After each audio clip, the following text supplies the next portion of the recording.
Our speakers today are Dr. Beth Collinson, Senior Manager of Research and Evaluation, and Chelsea Dueitt Burge, National Partnerships Manager from the Phoenix, a successful peer-to-peer based recovery program that embraces physically active and supportive community.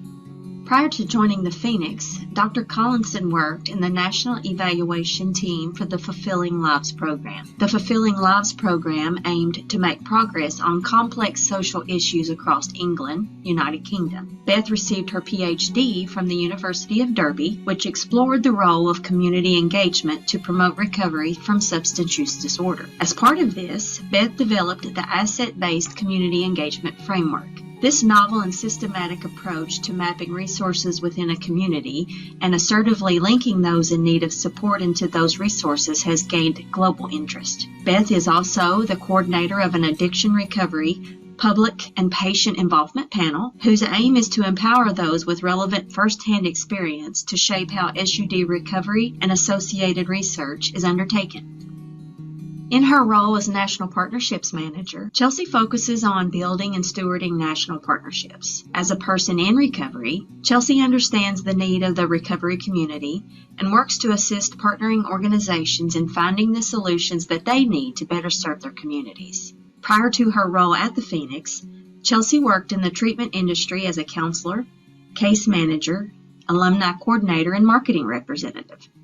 Chelsea holds a Bachelor of Science in Addiction Counseling. Beth, Chelsea, the floor is yours.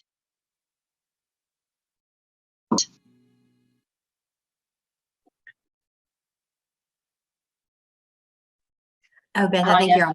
There you go. Thank you. First mess up, and we've just started. Thank you for the flawless introductions for Chelsea and I. We are honoured to be here. It's a real pleasure to just, come and share this learning with you all and kind of be able to blend some of the evidence and learning associated with what we're going to be discussing today, as well as really applying that to a practical sense. And I want to just, start with one quote, which is on the slide. And I think this just perfectly encompasses what we talk about today. And this was lifted from one of the interviews I did during my PhD. And as someone was kind of describing what this whole thing meant to them, they said it's the journey of being, belonging, and becoming. And I think that's just, it's stayed with me forever. And then a lot of the recovery work I do or writing, I think I like starting with that because it encapsulates what we're going to discuss. So Chelsea and I have had wonderful introductions already. I am Beth Collinson.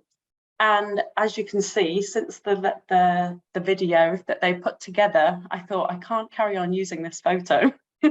So I've upgraded, and it's making me laugh because I'm actually sat here in this exact top today, and I think Chelsea's in hers. As the intro said, my kind of PhD was on this topic. So I studied here in the UK. My PhD supervisor was David Best, who some people may or may not be familiar with. Really wanted to focus on the role of communities and actually the role that meaningful activities and things can play. And I was kind of very fortunate because upon finishing studies and doing associated research, came across the Phoenix, who I did not know about at the time. And someone was like, what you've written about, I'm pretty sure is what the Phoenix are doing. So I've had the honour of being with the Phoenix now for just over a year. And kind of, being able to apply this in a practical sense, which is really important to me. Chelsea, do you want to do a little intro at all before I go? Yeah, sure. Yeah, I loved the introductions. I did not watch the video that was sent to us before, so I was happy. That was really nice. So flawless. But I'm Chelsea Dueitt. Chelsea Dueitt Burge. I just recently got married, and I'm the National Partnerships Manager for the Phoenix. Also a person in recovery, so I have a huge passion for helping folks and giving back to what was given to me, and helping to build that awareness around sober active support networks and challenging mental models on how we think about addiction and recovery. So I'm super thrilled to be here. Thank y'all for this opportunity. And I've been with the Phoenix about a year and a half. I'm located in Alabama, spent some time up in the Northeast region too, right outside of DC and Maryland. So I'm kind of all over the place, but I'm joining you today from Alabama. So thank y'all, and we can move on. Thanks, Chelsea. And one final thing to say before I start. So I kind of draw on some of the evidence and learning about what we know about this thing at the moment, but I have wanted to balance that with like not bombarding you all. But if people are interested in more of this, please do reach out. I'm happy to share additional resource or reading or whatever could be helpful around this topic. And I think that's everything. We'll get going. So to start with, I just want to talk about kind of defining recovery, which I know is a difficult thing to do. We kind of across the board have failed to achieve consensus on this thing, and that's fine. It's a complex process. It's very individual to the people experiencing that, and it's a journey. There's no kind of fixed state or destination, and I think that kind of just kind of captures some of the complexity there. I do, however, think from a kind of development or policy practice research point, it's important for us to have some shared understanding so we kind of know what we're working towards, particularly in practice, like how should practice be framed to support these individuals. And it's not to say the definition on the screen right now is perfect, but it's one that I've kind of liked and have used or referred to recently just because of how holistic it is. So it's recovery is an intentional endeavour, reclaiming a self journey through which a person in recovery with the use of recovery capitals manages the residual drug use effects for sustained control over the substance use, maximising their health and well-being, having a meaningful life and citizenship, and pursuing other life goals. So a little bit wordy, but particularly the focus on its improvements across other life domains. And I think that's going to kind of be a core theme about some of the stuff we discussed today that goes beyond simply gaining abstinence or sobriety, but actually how can we help people just live well again and live fulfilling lives? So what do we know supports recovery? Well, within my previous work, as well as at Phoenix, we use an acronym called CHIME. So CHIME originated from mental health recovery. So a lady called Mary Leamy kind of did a systematic review. She looked at all what we know about what's supporting recovery from mental health. And she drew out 5 core themes from that work. And I will discuss each of them in turn in just a moment. But what we've seen in recent years is actually what we know about recovery from substance use. We're like, those themes are very similar to what we talk about too. So it's kind of shifted across the board. And this is, I love this visualization that someone in our team has just created. So this is the first time we're using it anywhere, and it may be tweaked still. So this is, you are the first people to see it. So the C is for connection. So thinking about substance use and particularly, we know that there's kind of often themes of isolation associated with substance use that may amplify someone's use. And so if we think about the flip side of that, actually connection needs to be an integral part of recovery practice and recovery support. The H stands for hope. So actually, if we can do that connection piece well, the benefit of bringing people together and people who are supportive of each other's recovery is that actually that kind of promotes the belief that recovery is possible. So hope becomes visible between people. So on the flip side, whilst hope can be kind of a barrier to recovery, the other side of that is actually it's a really strong motivator for people to remain sober if they can see that. The I is for identity. So there's lots of literature around the role of both self-identity and social identity. So we know to support that shift from substance use, to recovery, people have to maybe disassociate from the groups or their peers, which they'd drunk with or used in the context with, and form new identities.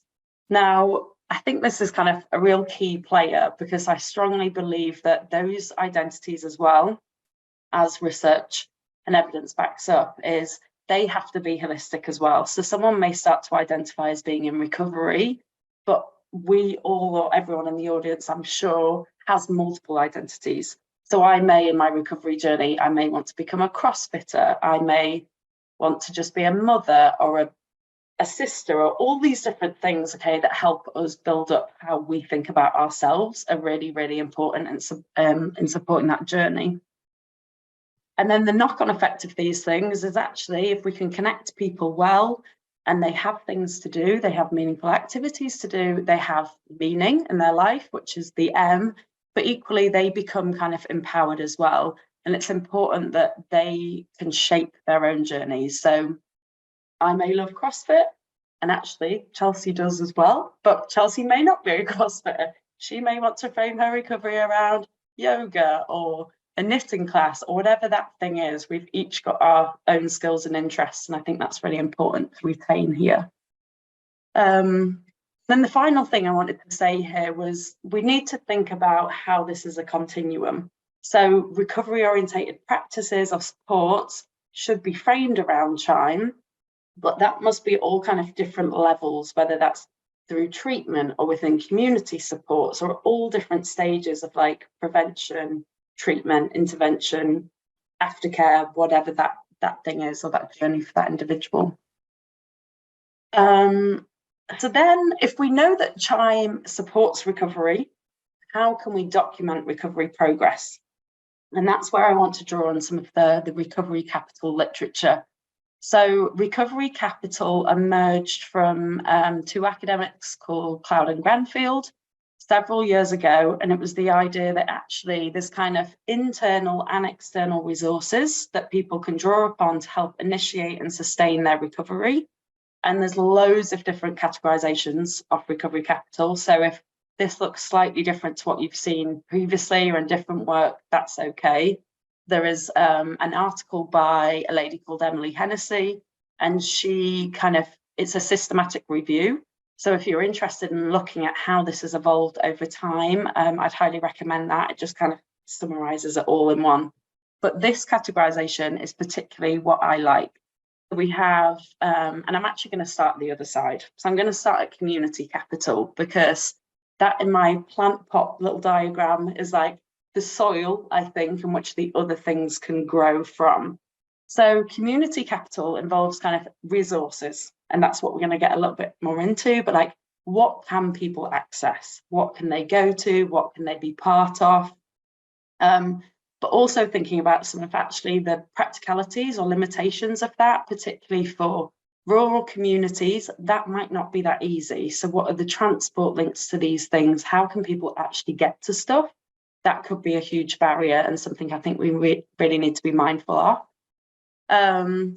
Thinking about the recovery community, but also much wider than that. So what other things can people engage with, and who can they engage with, as well as the attitudes and beliefs of the wider community. So are there stigmatizing attitudes? What is the culture, and how do people feel they can integrate? Then the middle bit is social capital. So friends, family, relationships, peers, who do these people have around them to support them? And then the final, if we can get those two pieces right, and there's still some testing to be done. So we're hypothesizing that kind of the community is key and the rest grows out of that. But that's something I know David Best is working on at the moment, or something we want to kind of understand more. And then the final stage of that, personal capital, how do people feel about themselves? What is their health and well-being? Do they have skills, positive health, aspirations for the future, and so forth? And the idea here that is, if we can embed people in environments that are framed around CHIME, we know that recovery capital is going to flourish. But actually, we know that as well, recovery capital is a strong predictor of recovery success. So as well as it being kind of an outcomes metric or a way for us to document progress, we can also think about, in environments where it can be used as kind of an intervention or a recovery planning tool, how can we do that? Because if we know that people with lower levels of community capital are more at risk of disengagement from services or recovery residences or treatment, as well as at higher risk of relapse, then actually there's some learning for us to take there around how can these individuals that present with lower levels of recovery capital be the ones that we really connect? They need to be prioritised in terms of getting them into meaningful activities and the things that we know are going to be good for them. And the final thing to note here is spending recovery capital is a really good thing. So if you think about money, the more money you spend, the poorer you are, the less you've got. Recovery capital is the reverse of that. So the more of this you spend, the more you get back. So the more engaged you are in your communities and meaningful activities, the greater your stocks of social capital. So it's quite a kind of dynamic and generative process. So kind of taking this forward and getting onto the main purpose of why you're all here and making this really specific to meaningful activities. We know that, or kind of there's a bunch of work, and this came from William White, who claimed that actually the invitation for social inclusion often lies within the communities. And I think previously this has kind of been a forgotten part of recovery practice, or our focus kind of just in the industry. Because actually, if we know that, and recoveries are so integral to this, why aren't we including them like just in this process, or why hasn't that been done previously? But also we need to kind of just understand and acknowledge what the role of communities are, and what stuff do we have? What can we tap into within our own communities that can help us? So really seeing this in kind of a strengths-based way. And my final point has slipped my mind. Oh, that's it. So the role, and I'm going to talk about how the specifics of how we do this, but if we can tap into resources, and this becomes a process where individuals themselves are involved in that, actually it's not only their own stocks of recovery capital and their own recovery, which is probably going to benefit, but communities become strengthened. The cohesion within communities becomes strengthened because partners or those working in the space start to know each other, they can support each other. If I suddenly need help with housing, through those connections or the bridges that we've built, that becomes much easier for me, the more kind of tight-knitted my community is. Sorry, I've shifted my screen around and now I can't find the arrow to go to the next slide. So how do we do this? If we know that engagement in meaningful activities and community engagement is helpful, how do we go about physically doing this? Well, there's a growing body of work by two people called Kretzmann and McKnight called Asset-Based Community Development. So they gave it the acronym ABCD, and I came forward and said, I kind of like this. It's gaining traction and I get it. It makes total sense. Like, how do we use what we already have in the community and build on that? And how do we involve people to be part of the solution at kind of face value? Great. But actually, it's really hard for individuals who have been marginalized or stigmatized previously to be part of that process. Like someone coming along and saying, hey, be part of the solution. Well, if I've never felt part of my community, actually, I'm probably not up for that. So I think it's really important for us to recognize that, and it's not an easy process, but if we can involve all kind of stakeholders and community members in this process, that becomes a little bit easier. The other kind of gap that I'd identified was there was no systematic way to do this. So we were saying, hey, yeah, let's tap into community resources. How do you go about doing that? So as part of my PhD, put together a workbook, which I called ABCE.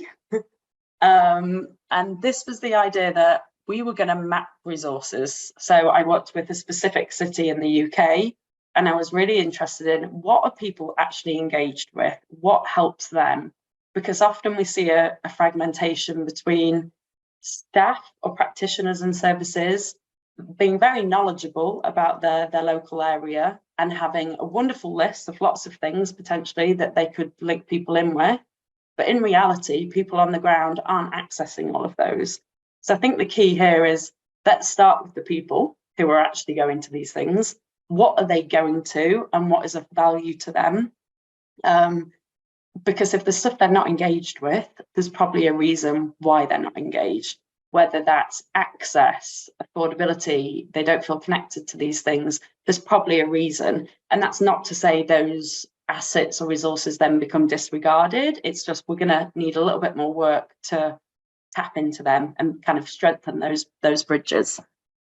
So David and I kind of went back and forth, and we did some testing and piloting in different communities around this. It's still, that's not to say it's perfect. It's an evolving body of work, but we identified 4 domains in which kind of engagement or activities were really important to be or fall under. So the first one was professional services. The second domain was recreation, sports and arts. The third was peers and mutual aid. And the fourth was education, employment and training. And I'm going to come on to some of the evidence associated with that afterwards. But as well as identifying those things, so what exists in your community under those 4 things, it's also really key to identify the champions of those things. Because I could be a recovery worker and I could know loads about my local AA group and my CrossFit class and a college that I went to, but I might not know everything, and that's fine. But actually, if I then connect with Chelsea, I find she's an expert in professional services, which I knew nothing about. So by identifying your champions in your community or nationally, wherever in those things, it's really important. The other kind of evidence or things that the point of view that framed this was there was some learning that 40% of people leaving treatment didn't engage with anything afterwards. And actually it was those individuals that often relapsed or had to go back to treatment. The other piece of work, and I have no idea off the top of my head who it's about now, did a small study of people in the US leaving treatment. If they were just given a leaflet to say, hey, you should go to your local Phoenix, if they were just simply given a leaflet, the chances of them going was quite small. When that was then paired with a different group who were actually met by someone, the champion of that resource, Phoenix in this case, they were significantly more likely not only to go for the first time, but to continue going back because they saw a friendly face and they were just familiar with it. So I think that in itself, there's some learning for us all around how do we help that process? Because actually engaging with something, anything, any meaningful activity for the first time, it can be a really daunting thing. So just those simple little tweaks that we can kind of embed to help that process is really, really important. The other things to note were, I also wanted to be mindful of barriers to community engagement, because whilst the evidence can say, hey, the more of this stuff people do, the better their well-being or better their recovery outcomes, it might not be that easy for everyone. And I think that's the first stage of what barriers are you facing and how can we work with you on a one-to-one or individualized manner to help support or overcome some of those things. And barriers kind of presented at a micro, meso and macro level. So there was all sorts. And it's not to say this is a really quick fix.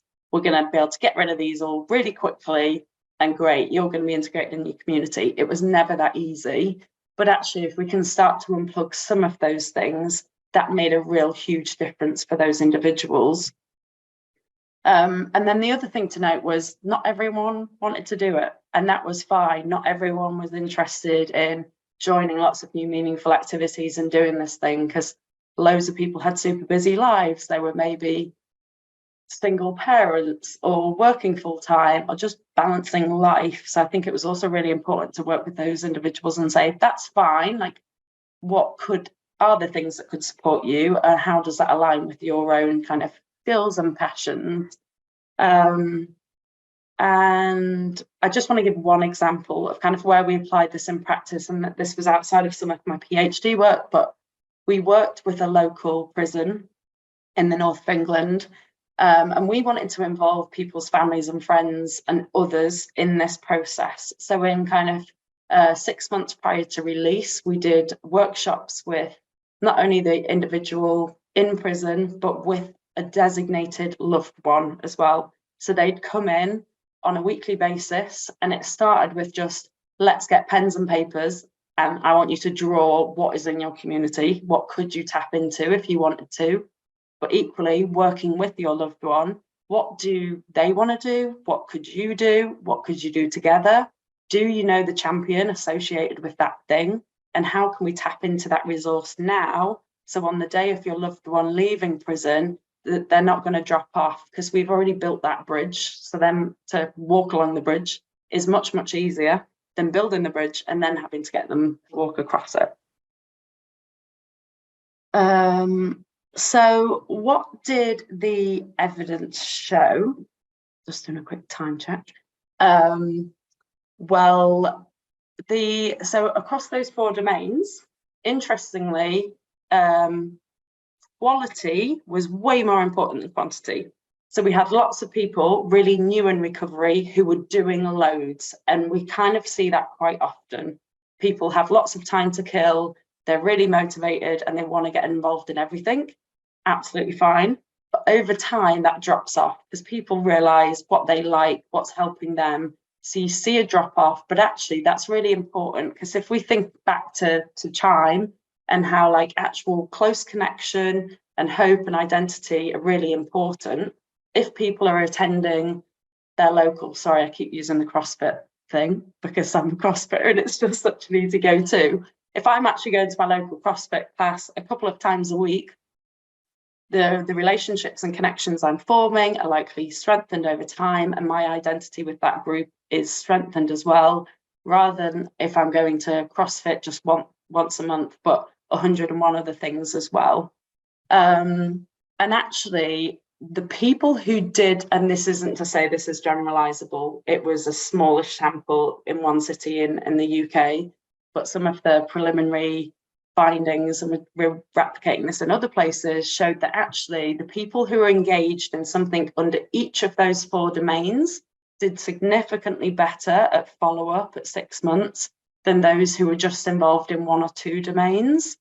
One of the important shifts to realise there, though, was when professional services were no longer necessary, and that was also very individualised, that played less of a role. So actually supporting the idea that engagement in really recovery specific stuff maybe becomes less important for that individual at that time, but the other stuff is increasingly important in their wider community. And then a few final slides. I've got 3 left from me, and then I'm going to hand over to Chelsea, who's going to apply this into a practical sense of Phoenix. These were just some quotations lifted from people as I've done this work that kind of, I think, just tries to, well, I'm hoping anyway, they apply what I've just kind of been saying into a real, they just add narrative to it in a really lovely way. So this individual was referring to a professional service, and they said they've always been there, they've always had a massive impact, but the changes I've seen in the last 12 months have been down to the church. I think they've got me 90% of the way, but they've never got me that final 10%. So for this individual, that kind of connection piece into their local community was integral.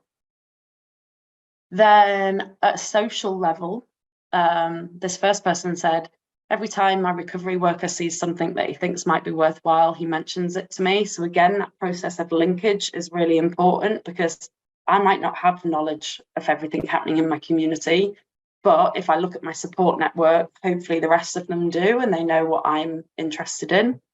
And then this other person talks about, just engagement with their climbing friends. So I just hang around with my climbing friends nowadays.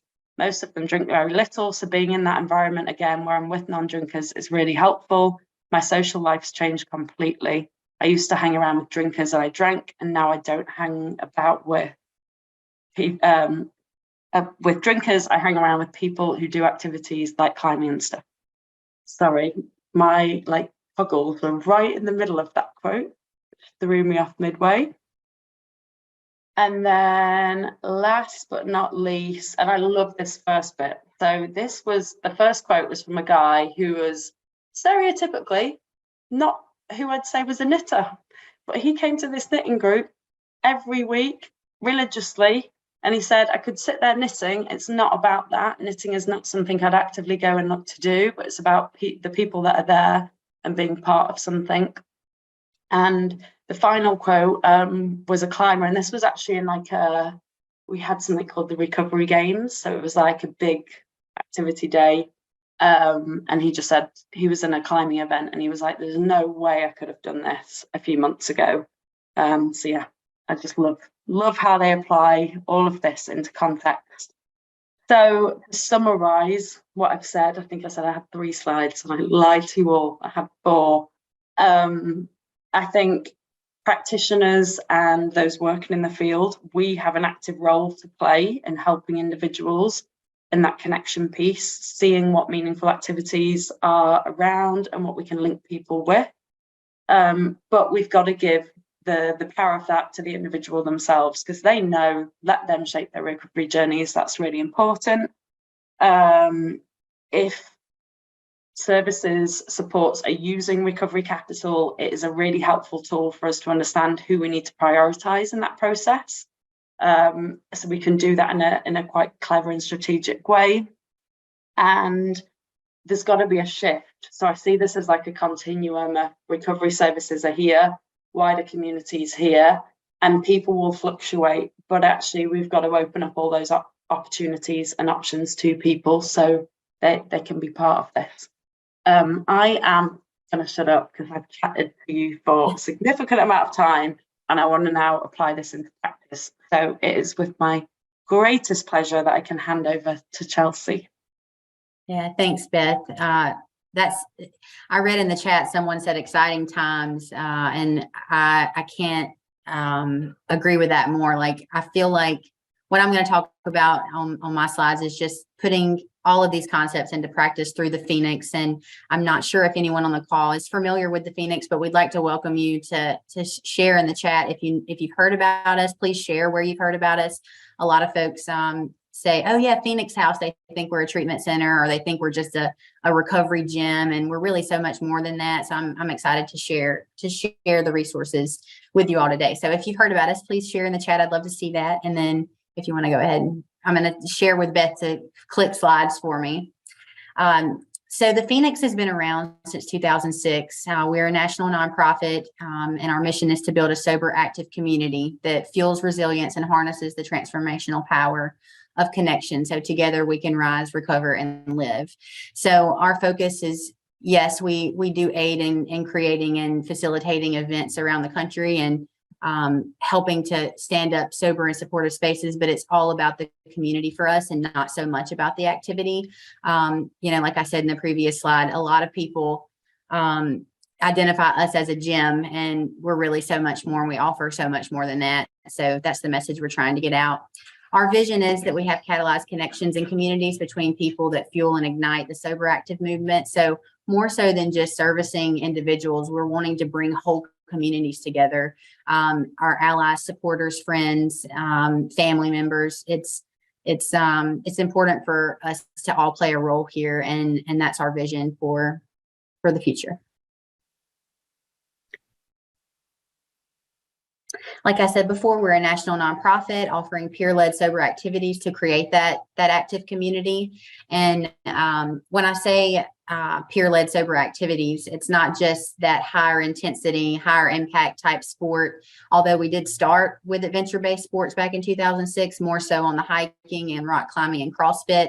Today, we offer a wide array of different types of events, including poetry writing, songwriting clubs, book clubs. We've really stepped into music big over the past year. And when I say stepped into music, I mean, we have a music program where we train people to use instruments. We help them with writing songs, and we help upcoming artists that are in recovery. We're also standing up sober spaces at music festivals and music events. So really trying to create that community in places that traditionally wouldn't be safe and supportive for folks in early recovery.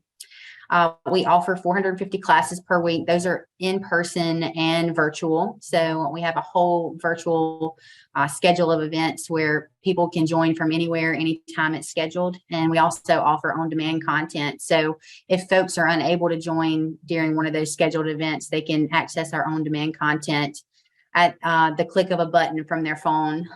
So, we're really trying to increase access by providing all those virtual offerings. And then something we really pride ourselves on is being a free resource. The only requirement for attending any of our events is 48 hours of sobriety. And that goes for our friends and allies and family members that decide to come as well. So that's all we ask for folks. And like Beth was sharing about in her slides, we really want to break those barriers, and we don't want there to be any barriers for folks to attend our event. So we're happy to have it as a free resource, and we hope to always keep it that way. So that's the plan. I thought it would be good to show on the map where we're located and where our in-person events are taking place. And this map changes, I feel like, weekly. So right now you'll see we're almost in all 50 states. I believe we do have Phoenix members in all 50 states. But this is currently where we have in-person events for folks. We've served almost 200,000 members since 2006. And just last year, I believe we served a little over 100,000. So we're growing at a very fast rate. Our goal is to reach 1 million people by 2025. And we have a whole team of people across the country and international, Beth, that's aiding in that process. So we follow a volunteer structure, so to speak. So although we have about 250 staff, we have over 1,500 volunteers. So we're very proud of our volunteers, and we aid and incentivize them and empower them to run their own Phoenix events and Phoenix communities around the world, around the country and world. Although this map just shows the states, we actually run programming in Canada, the UK, and we're getting ready to launch in Australia as well. So like I said, we're growing very fast. And then I also wanted to mention that we're in 150 prisons. So with our partnership with Adovo, Adovo is like a tech company that provides tablets to folks behind bars. All of our on-demand content is on those tablets in those 150 prisons, so that folks that are currently incarcerated can access Phoenix programming, be introduced to the community, and they'll have a resource to go to once they get out of prison. The Phoenix ethos is something we refer to as our community standard, so to speak, and it's kind of like a list of expectations, if you will, of what we ask of our members whenever they come into our community. And the first thing is sobriety. We ask that folks who are coming have 48 hours of sobriety, and that includes friends, families, and allies.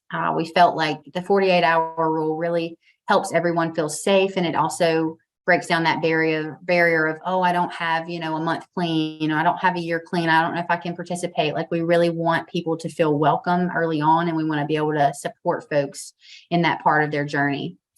Physical and emotional safety. So this includes everyone from the coach having the right credentials and having the right certifications to be able to act, appropriately coach a class or lead a class, but also having the knowledge of that trauma-informed approach of how to run a Phoenix class. So we don't want to encourage, or we don't allow any hate speech, any rudeness, anyone being disrespectful. We really want to meet people where they're at and have a physical and emotional safe area for folks whenever they attend a Phoenix event. We ask folks who are coming to our events to contribute to the community in whatever way makes sense for them. For some, it may be just simply attending and showing up. That's contributing to the community. For some, it could be volunteering. A lot of folks come to their first Phoenix event and they automatically want to start volunteering, and they want to raise their hand, or they have a passion for Scrabble or chess. And we have a chess club in Chicago, and then they raise their hand and they say, I want to start a dog walking club, or, whatever their passions are. So that could be contributing to the community. And then just being a voice for us. That's another way, like just sharing this resource with others, being a voice for the Phoenix so that people know about this free resource that can be accessed from anywhere. that's what we ask of our members. With friends, families, and allies, we just want people to feel welcome. This is a group effort, and what we know from studying movements in the past, it's not just about the folks that are advocating for change or trying to shift mental models. It takes a whole community. It takes friends, families, and allies to be a part of those movements in order for them to be successful. So we welcome friends, families, and allies as long as they can adhere to the 48-hour rule when they're attending our events. Members are the face of the Phoenix, so we encourage folks to, it's never like a requirement, but we encourage folks to adhere to these community standards outside of Phoenix events and really be the face of the Phoenix. So we want people to create these emotionally and physically safe areas for folks when they're not even attending a Phoenix event. Be kind, be respectful, be helpful, and that's what we're saying here.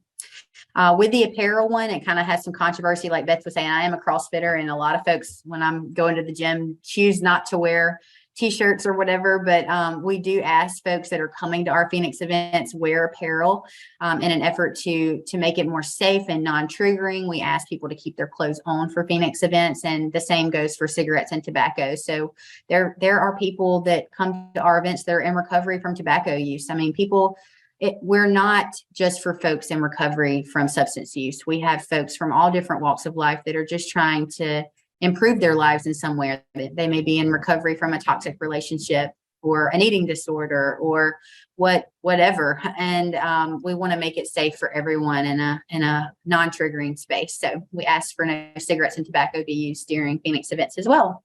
And then the recovery community standard is just for folks that are continuing to come. We ask them to make a pledge to recovery. We want them to make a commitment when the time is right for them if they haven't yet committed since they've started coming. So we want to encourage that and empower them to feel like they can. I'm checking my time here too. It looks like we have about 15 minutes. So the Phoenix app, this is something we're very, very proud of. We wanted to make our community accessible to anyone, including rural communities and communities that maybe don't have the same resources as larger cities. So we developed the Phoenix app about a year and a half ago, and it's like your one-stop shop for all things recovery. You can find all of our in-person events and all of our virtual events straight from the app and register right there. All of our on-demand content is on the app. We have this new feature called affinity groups, which I'm super proud of because I tend to work more on the affinity group side where we host groups and as it relates to what folks are most interested in. So we have CrossFit groups, a CrossFit group, a running group, a music group, and then we have location-based groups. So if someone's from New Orleans and they want to join the New Orleans affinity group, they're welcome to do that. I've also been working on developing partnering organizations affinity groups. So, for example, we've just developed a partnership with Oxford House. They have about 3,000 recovery houses nationally, and they now have a Phoenix Affinity Oxford House group where all alumni, current staff, and current residents can join together to build that community in a safe and supportive environment on our app. The app has a connect feature, so you can choose to opt out of that or opt in. This works really well whenever folks are at sporting events or music festivals. They can see where other people in recovery are at the specific music festivals or sporting events. So if they need some support while there, they know they can make that connection and see where other folks are. The Rise, Recover, Live podcast has been live for about a year now. We have about 10,000 downloads, and we're super proud of that because we have some great speakers that come on and share their stories and how their impact is kind of helping shift those mental models in the world today. And we bring on a lot of great speakers, so we wanted to highlight that. And then from our app, folks can choose to volunteer right on the app too. Like we wanted to decrease the barriers on how hard it was for folks to begin volunteering. So we made it super easy. And I think the training now is about an hour and they can do it straight from the app. So we wanted to put the QR code up in case anyone wanted to scan to download the app. We encourage you to thumb around in there, share it with folks that you serve, and hopefully they'll find some meaning in our app as well.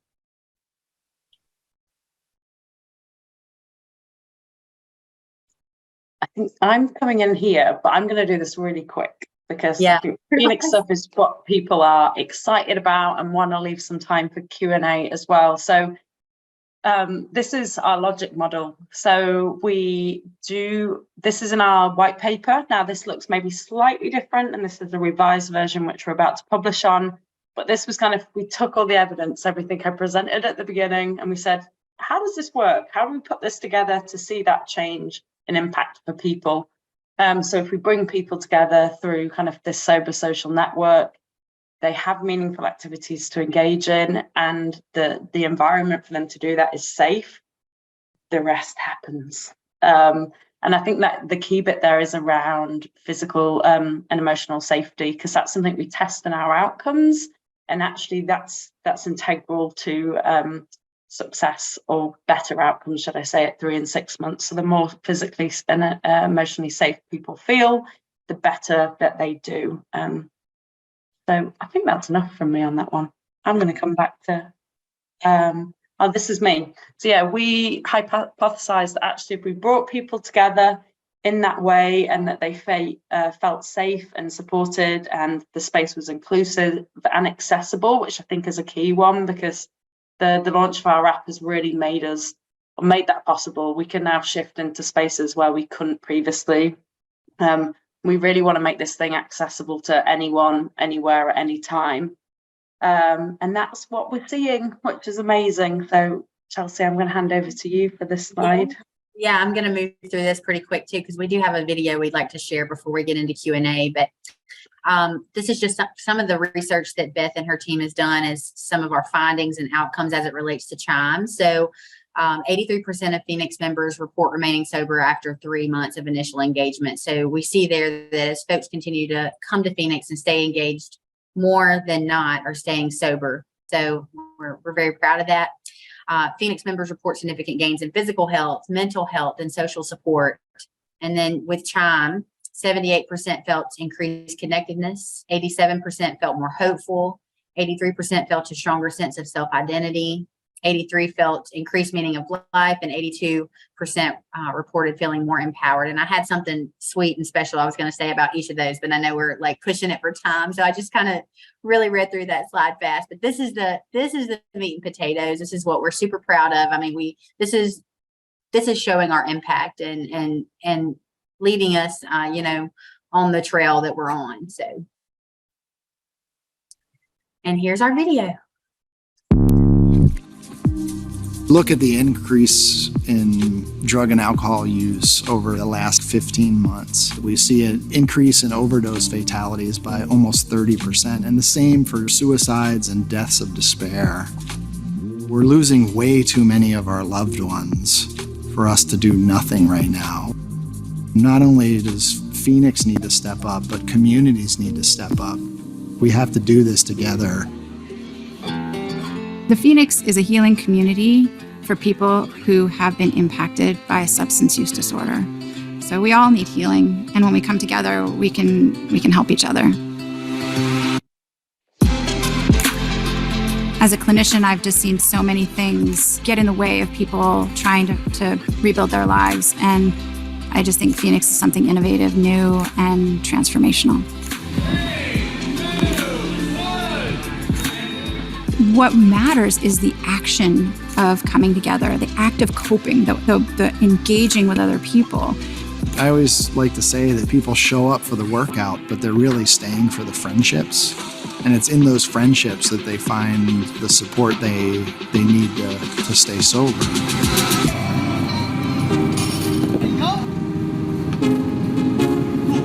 Early on in the Phoenix, we really focused on physical activity, adventure sports. It wasn't so much about the weightlifting or the bike, it was the fact that we were sharing that experience together. How y'all feeling? How y'all feeling? Good or what?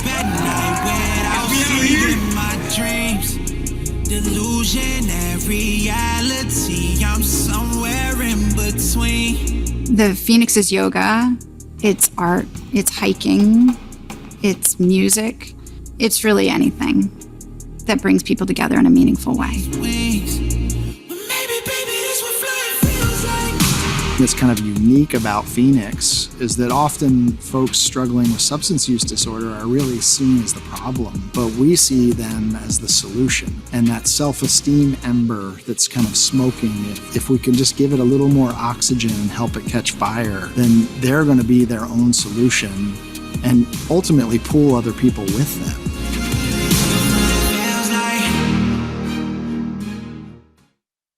I get chills every time I watch that video. I don't know if there was a lag for y'all. There was a little lag on my end. But yeah, just some closing remarks before we get into the Q&A. We want to prioritize positive social networks in our lives and seek opportunities for new connections. We want to come together around shared passions and meaningful activities. We see from the numbers as it relates to Chime that we are making an impact. We believe this work is important and it's really making a difference in the lives that we serve.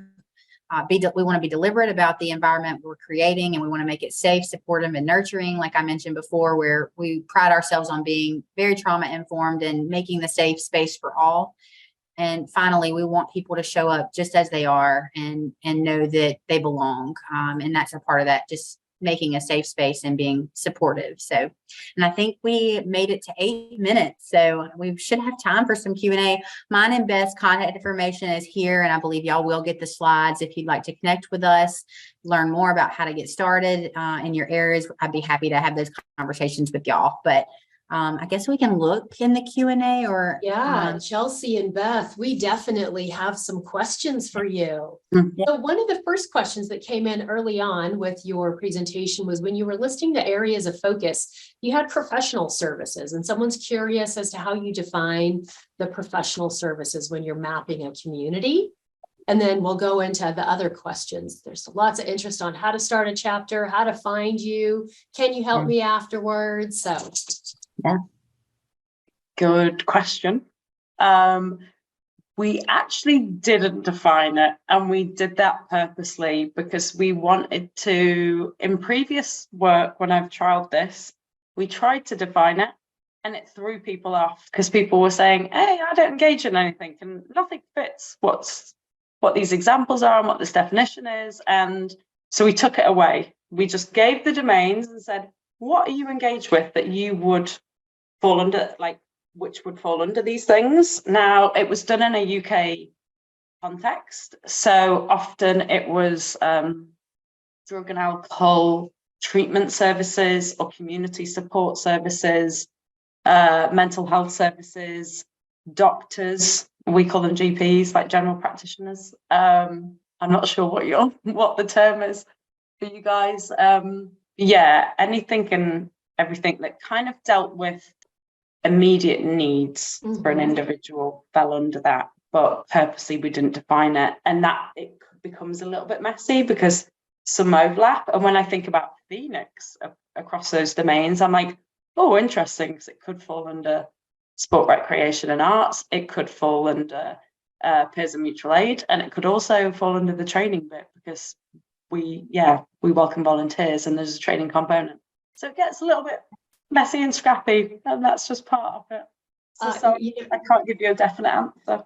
Well, I think what I appreciate about that, Beth, is that then in rural communities, which is a big area of focus for Fletcher Group, then it can be defined by that community as well, because resources will look different in rural communities versus urban communities and very populated areas. So thank you for that. Absolutely. And I'm just going to add one thing there, sorry, is that's really important. It's like, this is a guide. This is our first way of saying, like, how can we do this in a systematic way? But that is for communities to shape. So David and I are doing a piece of work at the moment in New Zealand, and we gave that to community members, and they said, actually, maybe this looks different for us because faith and spirituality for us is particularly important. Can that in itself become its own domain? Like, absolutely. Let people, take ownership of this.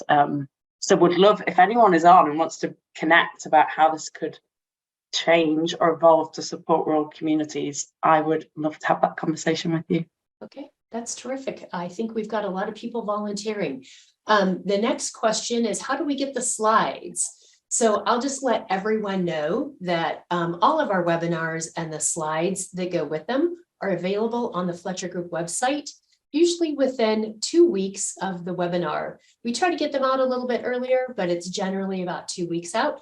I'll put a link in the chat. Chelsea, there's some questions about how do we get a Phoenix active in my community? What do I need to do? Yes. So really it just involves someone that wants to raise their hand to be a volunteer, or maybe identifying someone that kind of you think would be a great volunteer for Phoenix and introducing them to the Phoenix by having them attend a Phoenix event. They can attend a Phoenix event right from the app on through our virtual platform. And that's really the first step. From there, they can sign up as a volunteer and they'll get their training and everything right on the app. We have a whole team, a volunteer team that manages all of our volunteers, that supports folks along their volunteer journey and can help them in establishing what types of events they want to run, where the best location is to run those events. We have chapters, like I said, across the country, and we own 7 brick and mortar facilities, but the vast majority of our programs are ran through partnering organizations like bowling alleys that want to donate an hour of time to folks so they can go bowling, or a rock climbing gym that lets us use their rock climbing wall for an hour a week or 2 hours a week or whatever. And even CrossFit gyms that want to donate their space to us to run Phoenix events. So that's how a new chapter and a new program is started. And I'm happy to have further conversation on that too. If you want to email me, I actually helped kind of start a program in Alabama. So I've gone through the whole process myself. So that's fabulous. Yeah. Just a personal note, I belong to a women's charitable organization in my community, and we granted a local Phoenix group money for kayaks because whitewater kayaking was a big thing here. So yes. Yeah. So yes. another question, because you talked about some of the, the baseline definitions. We have someone who wants to know if your definition of sober includes people using medication-assisted recovery or treatment. Yes. I meant to touch on that. We don't define what pathway folks choose to be on as a part of their recovery. And there's actually been talks like in higher leadership of continuing to use the word sober or not use the word sober because of that. Definitely want to be inclusive of folks that are on medication-assisted treatment, and we welcome them. Very, very good. It does look like there's a contingency out of Kentucky, from various areas of Kentucky that are ready to start a chapter. So we need it there. Yes, I'm all about helping to assist new communities popping up on the map, and especially rural communities. I'm from such a small area, and just to give those resources to folks who really need it. Let's go. Good. And it looks like Colorado is also very interested as well. Well, we have about 1 minute before we close out. Chelsea, Beth, any final words for our attendees before we close out?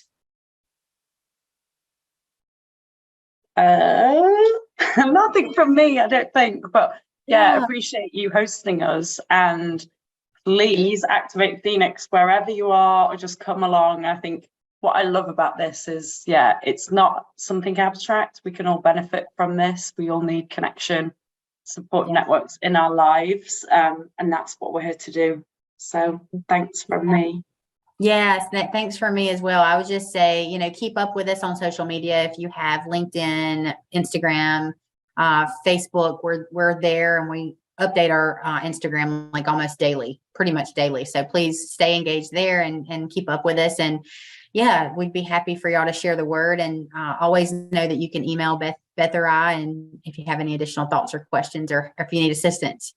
Okay. Thank you very much. And for everybody, if you're looking for any kind of assistance, you can always go to fletchergroup.org and ask for technical assistance, and look for the slides here in the future. We appreciate that you're here today, and look forward to being with you next month at our webinar in May. So thank you, everybody. Thanks, everyone. Thank you. This concludes our webinar session. Thank you so much for joining us today. Also, please tune in on the first Thursday of each month from 2 p.m. to 3 p.m. Eastern Standard Time, where we will be hosting subject matter experts from across the nation to bring you valuable tools and resources for rural recovery house operators and SUD professionals. If you would like information on technical assistance, you can go to our website, again, www.fletchergroup.org, which I have also copied in the chat, and submit a technical assistance request. Lastly, please take a moment to respond to the survey questions once they become available on your screen. Your feedback is very important and greatly appreciated. Thank you and have a blessed day.